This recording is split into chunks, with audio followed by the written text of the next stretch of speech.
नमस्कार। आज हम बात करने वाले हैं एक बहुत ही दिलचस्प विषय पर। वैदिक ज्योतिष और कुंडली से विवाह का समय कैसे पता लगाया जा सकता है। हमारे पास इस पर एक विश्लेषण है और हम उसी की गहराइयों में उतरेंगे। नमस्कार। हाँ, बिल्कुल। ये विषय ऐसा है जिसमें ज्योतिष कई कड़ियों को जोड़ता है।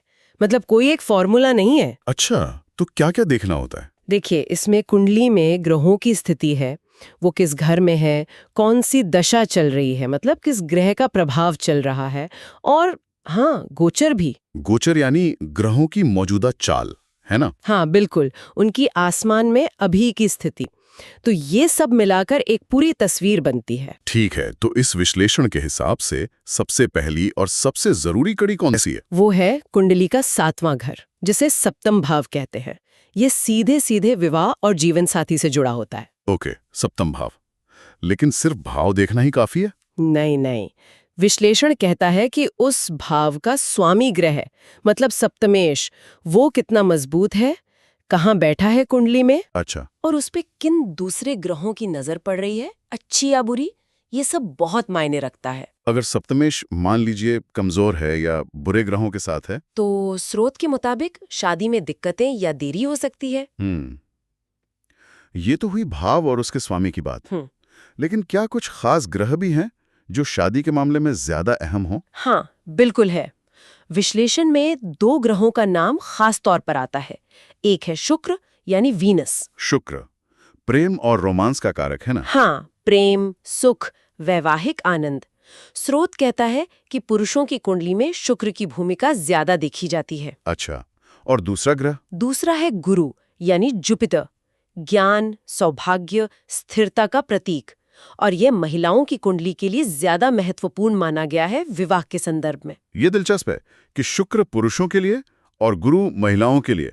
क्या विश्लेषण में इसका कोई कारण बताया गया है या ये बस एक पारंपरिक सोच है? स्रोत में कारण तो नहीं दिया है, बस इस पारंपरिक विभाजन का जिक्र है।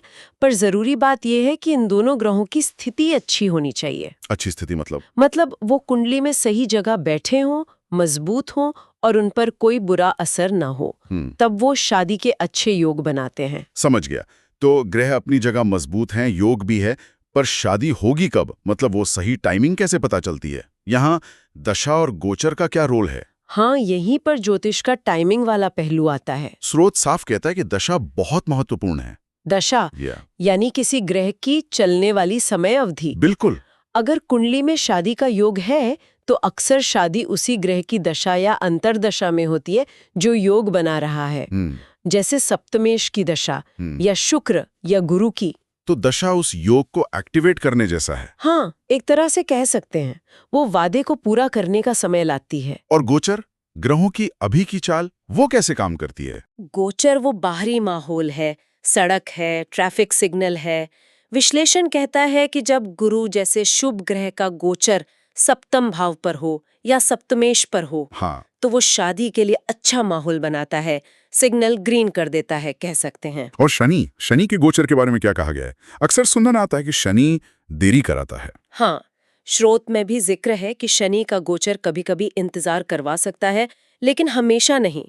शनि स्थिरता भी देता है, तो ये कुंडली पर निर्भर करता है। अच्छा, विश्लेषण में एक मंगल दोष का भी जिक्र था। उसका क्या कनेक्शन है शादी के समय से? हाँ, मंगल दोष मतलब कुंडली के कुछ खास घरों में मंगल का बैठना, जैसे पहला, चौथा, 7वां, 8वां या 12वां घर। तो इससे क्या होता है? स्रोत इसे शादी में देरी या कभी-कभी कुछ तनाव से जोड़ता है। पर यह भी साफ किया गया है कि इसके कई अपवाद और उपाय भी होते हैं। ऐसा नहीं कि मंगल दोष है तो बस सब खराब ही होगा। ये बस एक और फैक्टर है जिसे देखना होता है। ठीक है, तो हमने भाव देख लिया, ग्रह, दशा, गोचर, मंगल दोष भी, लेकिन एक और चीज थी, नवमांश कुंडली, D9 चार्ट जिसे कहते हैं। ये क्या है? हाँ, नवमांश, ये बहुत महत्वपूर्ण है।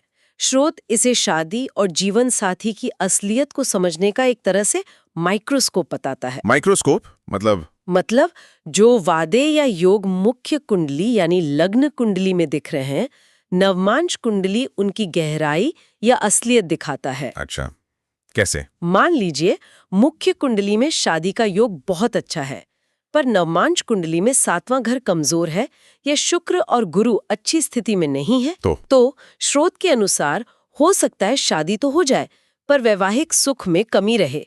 इसलिए पूरी तस्वीर के लिए नवमांश देखना बहुत जरूरी माना गया है। बाप रे, तो ये तो वाकई कोई सीधी रेखा नहीं है। मतलब सप्तम भाव, उसका स्वामी, फिर शुक्र, गुरु, फिर उनकी दशा कब आएगी, उस समय गोचर क्या होगा, और फिर नौमांश में भी सब ठीक है या नहीं। बिल्कुल, इन सबको एक साथ मिलाकर देखना पड़ता है। ये तो सच में काफी परत दर परत विश्लेषण है। एकदम सही। और ये तो बस मुख्य बातें हैं। स्रोत में हल्के से द्वितीय भाव यानी परिवार और पैसे का घर, और चंद्रमा यानी मन का कारक, इनका भी जिक्र है कि ये भी असर डालते हैं। इसीलिए स्रोत बार बार यही कहता है कि अगर सटीक विश्लेषण चाहिए तो किसी अनुभवी ज्योतिषी से ही सलाह लेनी चाहिए।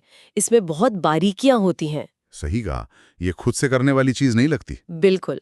और अंत में एक सोचने वाली बात छोड़ जाते हैं हम सबके लिए। हाँ, कि ज्योतिष पर कोई विश्वास करे या ना करे, पर क्या इस तरह के ज्योतिषीय अनुमान कि शादी कब हो सकती है या कैसी हो सकती है, ये जानने से किसी की सोच, उसकी उम्मीदों या उसकी तैयारी पर कुछ असर पड़ता है?